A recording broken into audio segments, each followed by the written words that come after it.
Greetings from eMedi News and Heartcare Foundation of India. Welcome to our show, Chat with Dr. KK.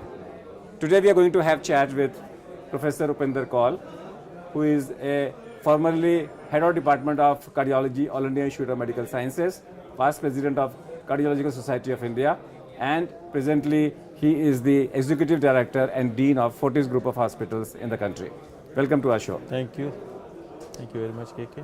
Recently I read a news that in India the stent market is 2,500 crores. That means so much money is going abroad. People are buying it. A large number of money should be going to other countries. Why the government of India has not come back with a policy, or people like Ambani's and other people have not entered into this venture? We had a Kalam stent sometimes back, and we had some companies who are working in the field of Indian stents who are there, and their stents are at par with any other stent in the world. We also have some companies making pacemakers, some other devices.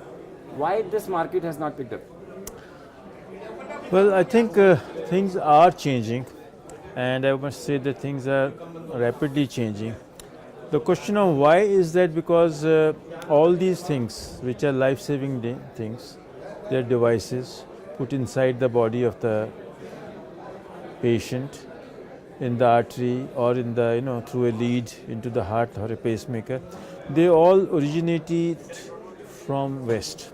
They started in Europe or America, and the first generation of all these devices started there. They had patents, and research and development which is done takes a lot of money. So when we started in our Indian market, stents, I would say that stents in India, Indian stents started in 1990s, 1995, 96, whereas stents for the first time came around 1988, 89. So that means that we started quite early. There's always a question of a big competition, because being a product which can be life-saving, unless it is absolutely clear that it is of good quality, parameters have been there, studies have been done, because all those stents, like if we come to drug-eluting stents, Cypher and Texas had huge studies, and that kind of a study is very difficult to do with local products, because it's very, very expensive. These studies are very, very expensive. I'm coming to that. But having done that, the Indian stent industry started, and at present I think at least 1/3 of the stents used in the country are Indian stents. So that's a big achievement. And I have been involved in studying some of these stents, and they're very good. I'm involved in studying a stent which is produced in near Bombay called by Merrill Life Sciences. I'm involved in a stent which is these days being made in Dehradun called Yukon Choice PC. And these stents have got credible experience. We have done repeat angiograms, we have done safety studies. They're very good. So it is expanding. It is expanding unless at this stage, like in China. China also started like this. They also made stents. We can call them copy stents because technology is already made up, and which is the drug, which is the stainless steel or chromium cobalt, and the polymer is all known now. But once they were sure that their stents are good enough, the Chinese government, because the government there is of a very different kind, they can put in rules which can be very effective. It's not that kind of a democracy which we have. And there, I think 80 to 90% of the stents are Chinese stents, because the government regulations are such that the foreign stents are difficult to keep. Prices have been kept high. Okay. They have been given subsidy. So I think that kind of a thing has to be done here. In India, if I take, let's say the largest reimbursing body is CGHS. The very fact the drug controller of India has said that an Indian stent is good. Yeah.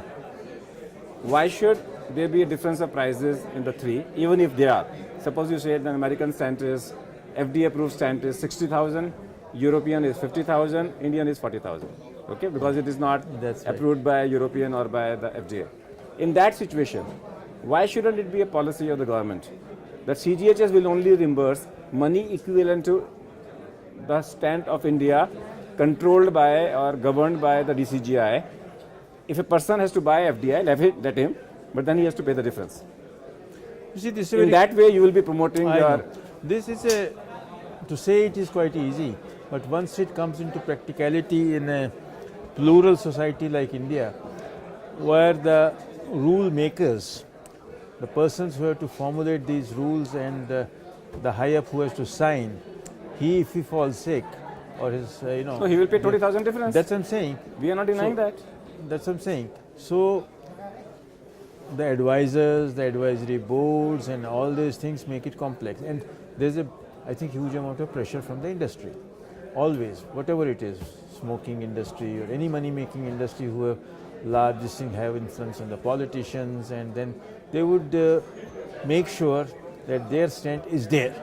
Although I think Government of India has done a very commendable job to bring down the price from 1,20,000. That's only for the CGHS 60,000 beneficiary. Private hospital is still but not. others have to follow suit. But the private hospitals are. I am sure private hospitals will do it once the people, insurance companies come together and they say that if the same stent is being sold to government or empaneled patients who take CGHS rules, why should this stent be costing higher? It's a question, to me it's a question of time only. This has happened only last year. I'm sure people are working on it, and eventually it's going to come. It's going to come, and that is the only way we can promote our own stents. What about Indian pacemakers? Indian pacemakers, again, the stent market has much more volumes as compared to pacemakers. So therefore, it is not may not be, the research may not be cost effective. Cost effective, and then the company has to be viable. A company, if the company is selling 100 pacemakers or 200 pacemakers, may not be viable. They may not be viable. But at least guide wires and then these are being made. These are being made now. Oh, plenty of them are being made. Guide wires, there are so many. I think in Okhla area only, one of your surname sakes, Aggarwal, Kamal Aggarwal and others, BLN company and all that. They've got the companies, they're making it, some of them are making it, some of them are getting the raw material. If sometimes it becomes cheaper to buy these things in bulk from Europe rather than bring those machines and make technology, you buy them and wrap it, and as long as it is good quality. So that's being done. Guide wires, guiding catheters and angiography catheters, all being made, and they're slowly coming up, and I think we're much better off than any of the Southeast Asian countries in this. Do you feel before doing an angioplasty in a patient with a suspected complex coronary artery disease, you should first go for a coronary CT to decide about, so that the time and you can decide about the dye, because there is a concern about exposure of radiation? Coronary CT is a good investigation, and it is still, there are two issues to it. Number one, it is still improving. Although we say now which is 32. No, I'm not saying as a replacement. Yeah. In addition to. That's what I'm saying. In several group of patients, it can be. Patients in which the probability of having a problem is low is very good. Young person, young lady, or a young man with atypical symptom, disabling pains, or TMT, exercise test positive, yet no other risk factors, where the possibility is high. Because still we need to have a kind of people to read the CTs accurately. We need to have people, because what is happening these days is CT, if it reports some blockage, percentage is 30 to 40, one is not very sure. Sometimes it is much more than that, sometimes it is overread. So at present, calcium score 0 and absolutely normal coronary arteries, correlation is very good. Patients who have unstable angina, patients who have diabetes, patients who have creatinine clearance, not normal, 40, 45, 50, where you want to conserve dye. In that, I think invasive angiography is much better, and invasive angiography is also becoming much safer now. You do it from the radial and the patient goes home in an hour's time. Have you ever thought of entering into politics? Me? Not really. I don't think I'm. If you get an invitation like Sachin Tendulkar, if you get an invitation like Sachin Tendulkar and you are made as a honorary member of parliament, Yes. Yeah, what that you will will- do for the medical profession? Certainly, I would, I have spent all my life in medical sciences.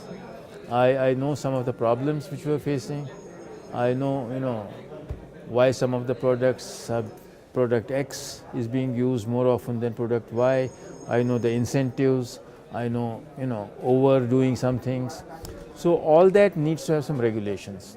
I think I would, if I am there, I would put things into perspective and try to get into And bring this out some regulations. and expose, this thing, debates, whether a patient with something goes to a person X, he does this, person Y, he does this. And it is not, everybody can differ in his opinion. But when the inducement, when the purpose is something else, then once it pinches you. It's okay, I may say bypass surgery, he says angioplasty, depending upon my expertise. But if a person who does not need anything is subjected to a procedure, and that's being done in, I won't say in large numbers, significant numbers. So I think I would go in that direction. Good. There was a time when we used to talk about mouth-to-mouth breathing in cardiopulmonary resuscitation. And today we talk about only hands-only CPR. Yes. And the mantra is that within 10 minutes of death, earlier the better. At least for the next 10 minutes, as long as possible is the better. Compress the center of the chest with a speed of 10 into 10, that is 100 per minute. Absolutely. And you should may be able to save some lives. Do you feel that all our cardiologists, physicians and doctors, firstly, are they trained into it? Two, they should make sure that all their patients are trained into it? I think that's a very important question you have raised.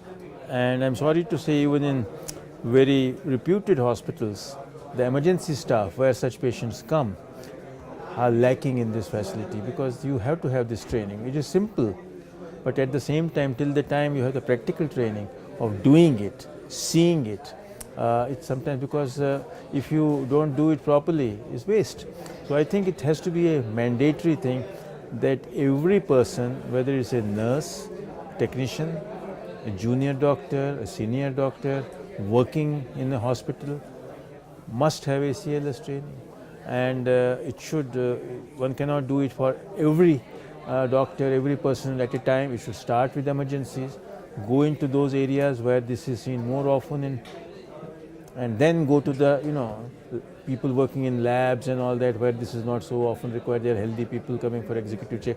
It's extremely important.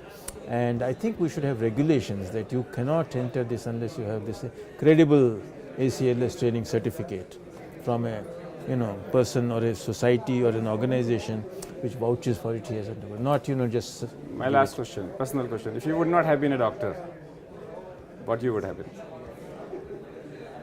That's a difficult question. What's your passion? What are your hobbies? I would have been, I think, I'm a very good cook. I would have a cook. I would have made Kashmiri delicacies and might have gone in for that, So let's organize a competition. Yeah, And any day. Let's organize a competition where we call all the chefs of the country, the top chefs of the country, and let them create with heart-friendly dishes. And let them come and explain why it is heart-friendly. Well, all the dishes may not be heart-friendly. No, I'm talking about as to link it with cardiology. Certainly. So that a recipe book can come, every chef Absolutely. can come out with a recipe. Absolutely. And yet we call them as trim with taste. Absolutely. That you trim and yet with taste. Absolutely. It should look good, it should taste good, so that you Absolutely. don't take it only like a tablet. Have you ever smoked? I used to smoke till 75 for about 8-9 years, but I just gave it up. And social drinking? Yeah. Also regularly, quite often. So, Dr. Upendra Kaul is an example that doctors must quit smoking if they do, because you cannot tell your patients to quit smoking and if you can't do it yourself. And if he was not a doctor, he would have been an excellent chef or a cook and running a food industry. That's all for today. We thank our guest, Dr. Upendra Kaul. We'll come back with one more show. Till that, goodbye.